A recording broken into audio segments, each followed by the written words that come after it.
Hello दोस्तों, नमस्कार। आज का बहुत ही इम्पोर्टेंट टॉपिक है ऑनलाइन फ्रॉड से कैसे बचें। How to protect from online fraud. तो चलिए मैं एक पेन ले लेता हूँ, सीधे करते हैं काम की बात। साइबर फ्रॉड के मामले तेजी से बढ़ रहे हैं। सावधानी और जागरूकता के माध्यम से हम इनसे सुरक्षित रह सकते हैं। मेरा उद्देश्य है मैं आपको अवेयर करूं और आपको महत्वपूर्ण जानकारियां दूं ताकि आप सुरक्षित रहें और आपके साथ कभी भी किसी तरह का ऑनलाइन फ्रॉड ना हो। तो चलिए सीधे करते हैं काम की बात।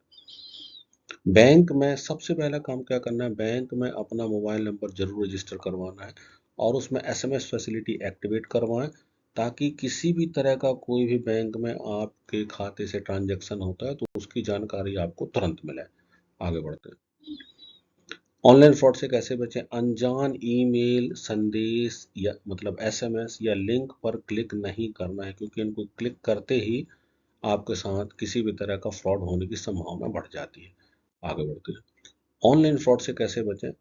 कभी भी धोखे से अगर मान के चलिए एसएमएस, ईमेल या कोई भी ऐसा लिंक आपसे क्लिक हो गया है तो आप इमीडिएट नेट बंद कर दें और उस लिंक को डिलीट कर दें और आपके जितने भी बैंकिंग या फाइनेंशियल ऐप हैं उनसे लॉग आउट हो जाएं। और अगर आपको फिर भी किसी भी तरह का संदेह है तो किसी एक्सपर्ट की हेल्प लें। इसमें एक पॉइंट मैं और ऐड करता हूं कि आप अपने मोबाइल या अपने सिस्टम को एंटीवायरस के थ्रू एक बार स्कैन कर लें और अगर आपको लगता है कि कोई मालवेयर इंस्टॉल हो गया तो उसको डिलीट कर दें। आगे बढ़ते हैं। ऑनलाइन फ्रॉड से कैसे बचें। किसी भी ईमेल, वेबसाइट की वैधता जांचे बिना अपनी जानकारी नहीं देना है। कोई भी मेल है, कोई भी वेबसाइट है, अगर वो ऑथेंटिक नहीं है तो उसमें आपको कोई भी जानकारी नहीं देना है। ये थंब रूल है और इसको जब तक आप नहीं मानेंगे तो आपके साथ फ्रॉड होने के चांसेस रहेंगे, लेकिन अगर आप इन चीज़ों को फॉलो करते हैं तो आपके साथ ऑनलाइन फ्रॉड नहीं हो सकता। आगे बढ़ते हैं। Never share your personal information. जैसे कि मैंने आपको बताया, कभी भी सोशल मीडिया प्लेटफॉर्म में आपको आपकी पर्सनल इन्फॉर्मेशन शेयर नहीं करनी है। आगे बढ़ते हैं। फिशिंग वेबसाइट से सावधान रहें। इस समय तो सबसे बड़ी दिक्कत है फिशिंग वेबसाइट, जो कि असली की तरह दिखती है, यहीं लोग फंस जाते हैं। तो उनसे सावधान रहना है। और वेबसाइट कैसे पहचानना है कि कौन सी वेबसाइट असली है, मैं आपको आगे एक छोटा सा हिंट देने की कोशिश करता हूँ। चलिए आगे बढ़ते हैं। जिन भी फाइनेंशियल वेबसाइट में आप काम करते हैं सबसे पहले उनकी सही स्पेलिंग, उनकी माइक्रो स्टडी कर लें। आप इस बात को वेरीफाई कर लें कि जिस भी साइट पे आप काम कर रहे हैं वो सही है। उसके जितने भी पैरामीटर्स होते हैं उनको फॉलो कर लें और इंश्योर कर लें कि हाँ वो वेबसाइट सही है, तभी उस पर काम करें। आगे बढ़ते हैं। ये कॉमन चीज़ है, किसी से भी अपना पासवर्ड, ओटीपी शेयर नहीं करना है, चाहे वो बैंक अधिकारी हो या कोई भी अधिकारी हो। अपनी इंपॉर्टेंट इन्फॉर्मेशन किसी को नहीं देना है। आगे बढ़ते हैं। याद रखें, एक बहुत इंपॉर्टेंट रूल है कि ओटीपी की ज़रूरत पैसे लेने के लिए नहीं पड़ती। कई तरह के फ्रॉड मैंने सुने, आपने भी सुने होंगे कि सामने वाले ने बोला कि मैंने आपको पैसे भेजे हैं, आप ओटीपी मुझे बता दीजिए और पैसे एक्सेप्ट कर लीजिए। आप ये ध्यान रखें, ओटीपी की ज़रूरत पैसे लेने के लिए नहीं पड़ती है। आगे चलते हैं। कोई भी वैध बैंक या कंपनी आपसे ओटीपी की डिमांड नहीं करती है। आगे बढ़ें।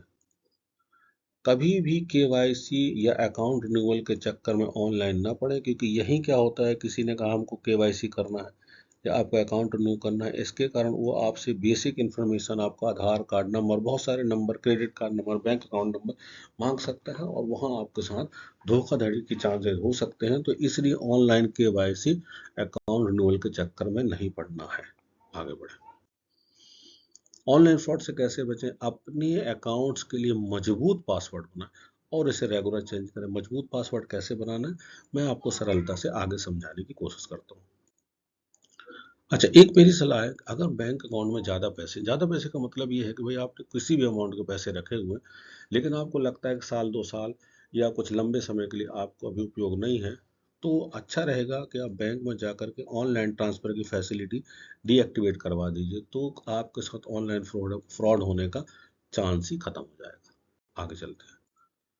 पासवर्ड में क्या होता है, अगर आप मजबूत पासवर्ड बनाना चाहते हो तो अपर, और अपर का मतलब हो गया कैपिटल ए, मान के चलिए उदाहरण समझा रहा हूँ, लोअर केस का मतलब हो गया ए, स्मॉल ए, अंक हो गया 1 2 3, जो भी होते हैं ये अंक हो गया। विशेष वर्ण का मतलब हो गया जैसे @ हैश, ये विशेष वर्ड हो गए। जब इनका मिक्सर करके आप एक मजबूत पासवर्ड बनाते हैं तो आपको पासवर्ड सामान्यता नहीं तोड़ा जा सकता। और स्टडी ये कहती है कि अगर ये पासवर्ड 12 अंकों से बड़ा है तो बहुत मजबूत पासवर्ड माना जाता है। आगे चलते हैं। अच्छा, एक मेरी पर्सनल सलाह है कि आप चाहें तो मल्टीपल बैंक अकाउंट रख सकते हैं। क्या होता है, जैसे मान के चलिए आपने एक रेगुलर ट्रांजैक्शन के लिए रख लिया, आपको जो भी एक फिक्स अमाउंट है आपने उसमें कर लिया, आप अपना रेगुलर ट्रांजैक्शन करते रहे और आपको रिस्क भी नहीं रहा। कभी खतरा होता भी तो आपको रिस्क नहीं रहेगा, अरे चलो 2-4 हज़ार पड़े। और जो दूसरा बैंक अकाउंट है वो आप सेव फॉर बिग डिपॉजिट्स मान के चलिए, उसमें बड़ा पैसा जो भी जितने भी अमाउंट का आप उसमें सेव रख सकते हैं। और उसको और सेव कर सकते हैं कि उसमें आप नो नेट बैंकिंग, मतलब उसमें नेट बैंकिंग एक्टिवेशन मत कराइए, तो आपके साथ ऑनलाइन फ्रॉड होने का चांस ही नहीं रहेगा। आगे चलते हैं। अपने डिवाइस को सुरक्षित रखने के लिए एंटीवायरस सॉफ्टवेयर का उपयोग करें। अच्छा, एंटीवायरस लेने के पहले थोड़ा सा पूछताछ कर लें तो ज़्यादा अच्छा रहेगा। किसी भी एक्सपर्ट से पूछ लें कौन सा एंटीवायरस अच्छा है, कैसे काम करता है, कब रिन्यूएबल होता है, तो आपको बेसिक इन्फॉर्मेशन मिल जाएगी, ताकि आपके साथ भविष्य में किसी तरह की धोखाधड़ी नहीं हो पाएगी। आगे चलते हैं। नियमित रूप से सॉफ्टवेयर को अपडेट करें।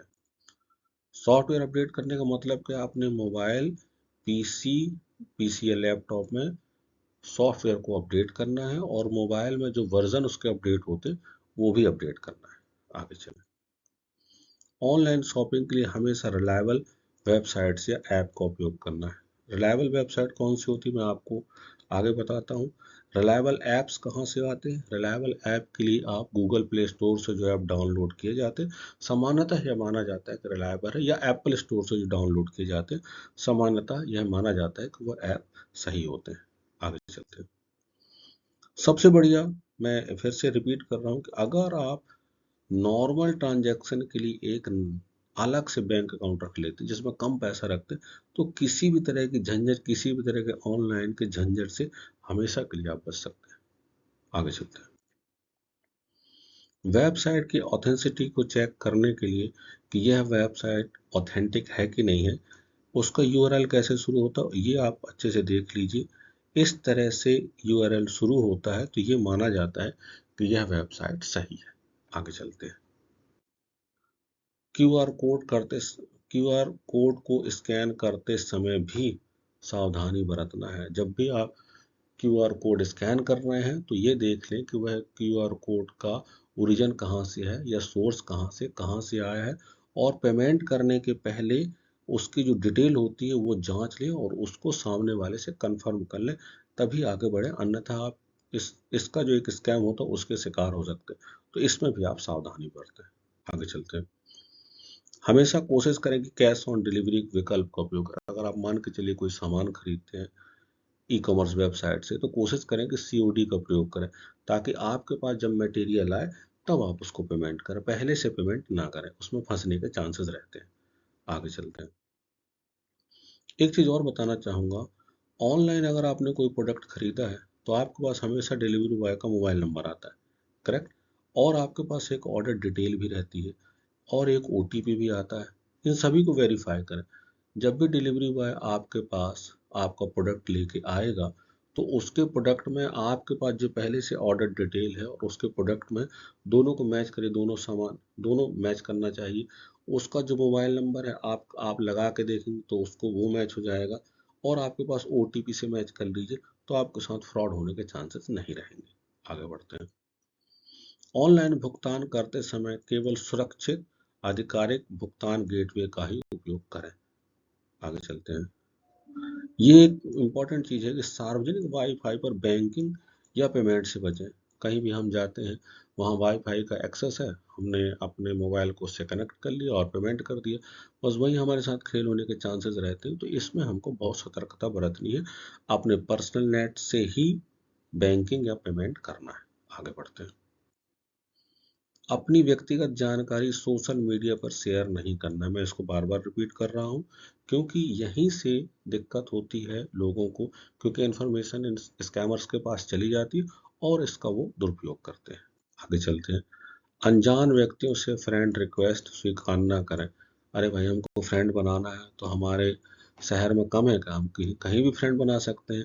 अनजान व्यक्ति से फ्रेंडशिप करने का क्या मतलब है? आगे चलते हैं।